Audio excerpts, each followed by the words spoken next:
প্রতিমা ভূমিক আমার বাড়িতে গিয়ে আমাকে প্রতিশ্রুতি দিয়েছে যে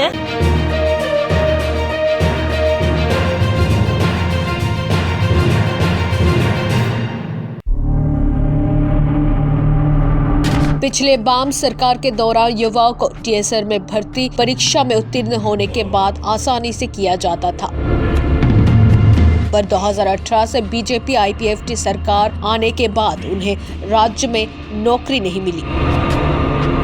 उन सभी भर्ती प्रक्रिया को बंद कर दिया गया। इसीलिए कई युवाओं की उम्र सीमा पार हो चुके हैं, लेकिन उन्हें बेरोजगार ही रहना पड़ा।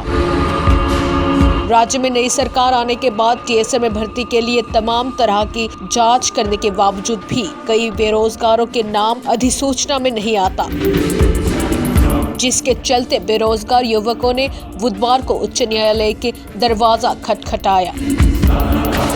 राज्य में नई सरकार नई तरीके से काम कर रही है, लेकिन इससे कई जगहों पर देखा गया है कि पिछले कुछ महीनों से टीएसआर की शारीरिक परीक्षा से लेकर सभी प्रकार की परीक्षाओं में बेईमानी किया गया है। परीक्षा में उत्तीर्ण अंक प्राप्त करने वाले युवाओं ने शिकायत की है कि उन्हें सही अंक नहीं दिया गया। युवाओं ने फिलहाल अदालत में मुकदमा दायर करने की बात कही है, क्योंकि उनके नाम की ठीक से जांच नहीं की गई। हालांकि अगर ये मामला दायर किया जाता है तो अन्य बेरोजगार युवक जिनके नाम लिस्ट में निकला है उन्हें वंचित किया जाने का संभावना है, क्योंकि बहुत से युवक जिन्होंने परीक्षा में उत्तीर्ण अंक हासिल नहीं की उनके नाम तक लिस्ट में आ गया था। मेरिट लिस्ट এসে গেছে কিন্তু আমাদের আসেনি।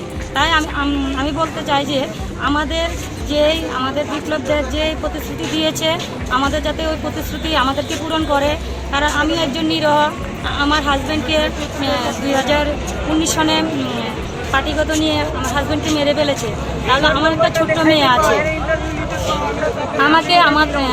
আমাদের দিদি প্রতিমা ভূমিক আমার বাড়িতে গিয়ে আমাকে প্রতিশ্রুতি দিয়েছে যে আমাকে 3 বছরের মধ্যে চাকরি দেওয়া হবে এবং আমাকে টিচারের মাপে যদি টিকি তাহলে আমাকে ওটার মধ্যে নিয়োগ করা হবে।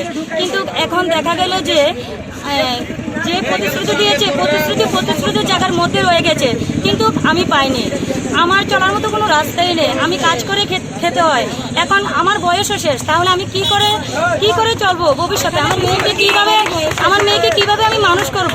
তাই আমি চাই সরকারের কাছে আমাদের যাতে সবাইকে নিয়োগ করে। কি পদের জন্য? কোন পদের লেগে? টিচারের পদের জন্য। আমিও চাই আমি দেশের জন্য কিছু করার জন্য, দেশের জন্য আমরা অনেক কিছু সবাই দেশের জন্য করতে চাই। মুক্তেশের মধ্যে মনে করেন ম্যাক্সিমাম 5 নাম্বার করে সবাই দিব। তো হ্যাঁ কি রিটার্ন চাইছে শুধু চাইনি পাইছে, হ্যাঁ কেমনে চাকরি পাইছে? আমরা এটা জবাব দেন, জবাব দিতে মুখ্যমন্ত্রীকে আমাদের জবাব দিতে হইব। কতজন এখানে যুবক যুবতীরা? আমরা টোটালি এখন আছে মোটামুটি 250-300 আরো আইতাছে। সবাই তো মানে অনেক বারে কেউ আছে মনে করেন নর্থ থেকে সাউথে আইতাছে, রেল মানে গাড়ি করে এরকম করে আইতাছে আর কি। সবাই আইব, ততজন আছে।